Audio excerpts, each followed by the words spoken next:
জীবনে যখন কোনো ব্যক্তি নিজের লক্ষ্য প্রাপ্তির জন্য নিরন্তর পরিশ্রম করতে থাকেন, চেষ্টা করতে থাকেন, তখন তিনি কষ্ট অনুভব করেন, কখনো শারীরিক কষ্ট, কখনো মানসিক কষ্ট। এবার উনি এটা ভাবতে থাকেন যে আমি কি উচিত করছি নাকি অনুচিত করছি।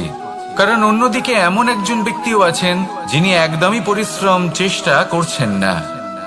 তিনি মদিরা পান করেন, বিলাসিতায় জীবন কাটান, অলস প্রকৃতির হয়ে ওঠেন, নিদ্রাতে বিলীন হয়ে থাকেন আর ভাবেন যে তিনি সুখ লাভ করছেন। কিন্তু এরকম কেন হয়? কারণ যখন আমরা সৎ পথে থাকি, উচিত পথে চলি, লক্ষ্য প্রাপ্ত করার জন্য চেষ্টা করতে থাকি, তখন আমাদের ভেতরে থাকা নেতিবাচক শক্তি এবং পাপ এই দেহকে ত্যাগ করে দেয়। আর এই অনুভূতিটাই আমাদের দুঃখের অনুভূতি দেয়, কষ্ট দেয়।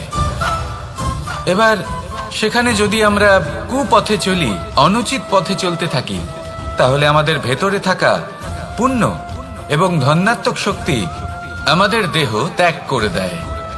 আর এই অনুভূতির কারণেই আমরা সুখ অনুভব করি। কিন্তু কখনো ভাববেন যে এই সুখ বেশি সময় পর্যন্ত থাকে না। সেই জন্য সবসময় মনে রাখবেন, যদি আপনি জানেন যে এটাই আপনার লক্ষ্য, এটাই উচিত পথ, শুভ পথ, তাতে নিরন্তরভাবে এগিয়ে যেতে চেষ্টা করতে থাকুন। এই কষ্ট আপনাকে সুখের পরাকাষ্ঠায় কখন পৌঁছে দেবে তা আপনি জানতেই পারবেন না। আসুন আমার সাথে ভালোবেসে বলুন, রাধা রাধা।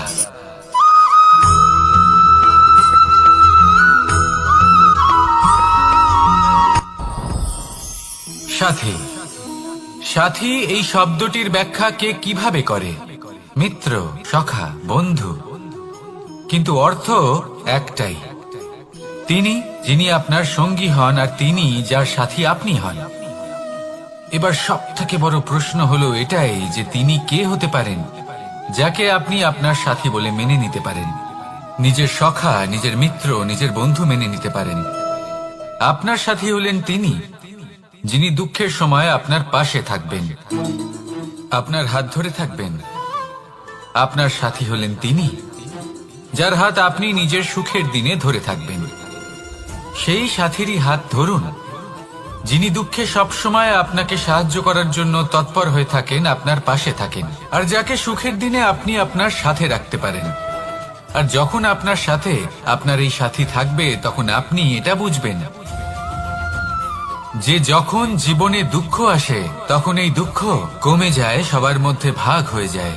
আর যদি তখন সুখ আসে, তাহলে সেটা সবার উপস্থিতিতে আরো বেড়ে যায়। এটাই হলো প্রেম, এটাই হলো ভালোবাসা, এটাই হলো সঙ্গ। যেমন সম্পর্ক আমার আর রাধার মাঝে। তাহলে আসুন আর আমার সাথে ভালোবেসে বলুন, রাধা রাধা।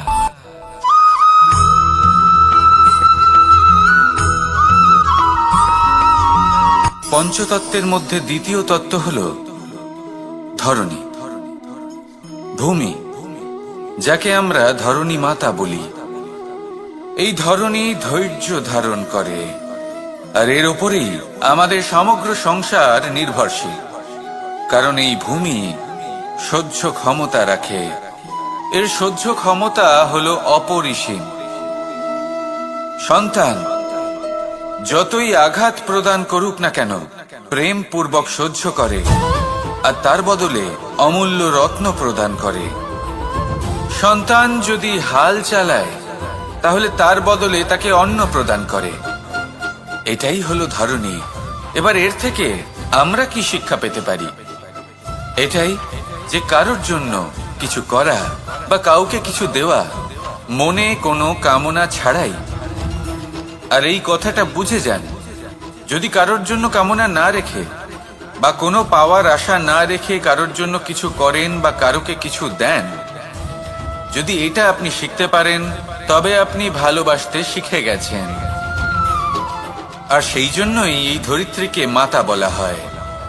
কারণ মাতা শুধু উনি নন যিনি গর্ভে সন্তানকে ধারণ করেন, মাতা তো উনিও যিনি জীবন বাঁচতে শেখান, যিনি জীবন বাঁচার উদাহরণ প্রদান করেন। তাহলে ধরনীর থেকে এই নিঃস্বার্থ ভাব শিখুন, নিঃস্বার্থ ভালোবাসা শিখুন, আর এই ভালোবাসার সাথেই বলুন রাধা রাধা।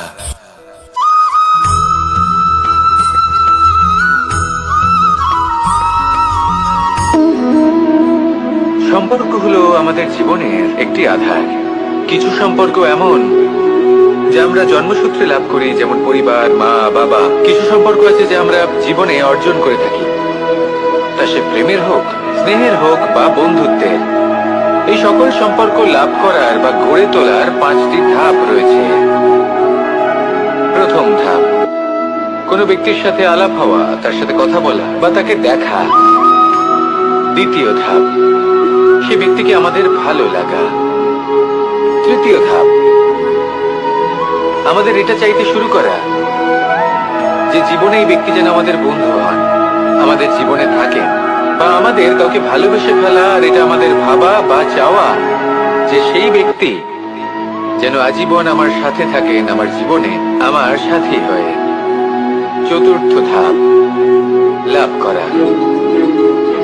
এবার এই ধাপটি অনেক মানুষের পক্ষেই খুবই সরল হয়, বড়ই সরল ভাবে নিজেদের সঙ্গীকে লাভ করে থাকে। কিছু মানুষের জন্য এই ধাপ অত্যন্ত কঠিন হয়ে থাকে। অনেক প্রতিকূল পরিস্থিতির উপর জয়লাভ করে তারা সঙ্গীকে লাভ করেন, কিন্তু লাভ অবশ্যই করেন। এরপরে আসে পঞ্চম, অন্তিম এবং সব থেকে গুরুত্বপূর্ণ ধাপ। সেটা হলো সেই সম্পর্ক পালন করা। এটা হলো এমন এক বিষয় যা প্রত্যেক মানুষের শেখা উচিত। যদি ব্যক্তি নিজের জীবনে সম্পর্ক রক্ষা করতে শিখে যান, তবে প্রত্যেক সম্পর্ক তার জীবনকে স্বর্গ করে তুলবে। আসুন আর আমার সাথে ভালোবেসে বলুন রাধা রাধা।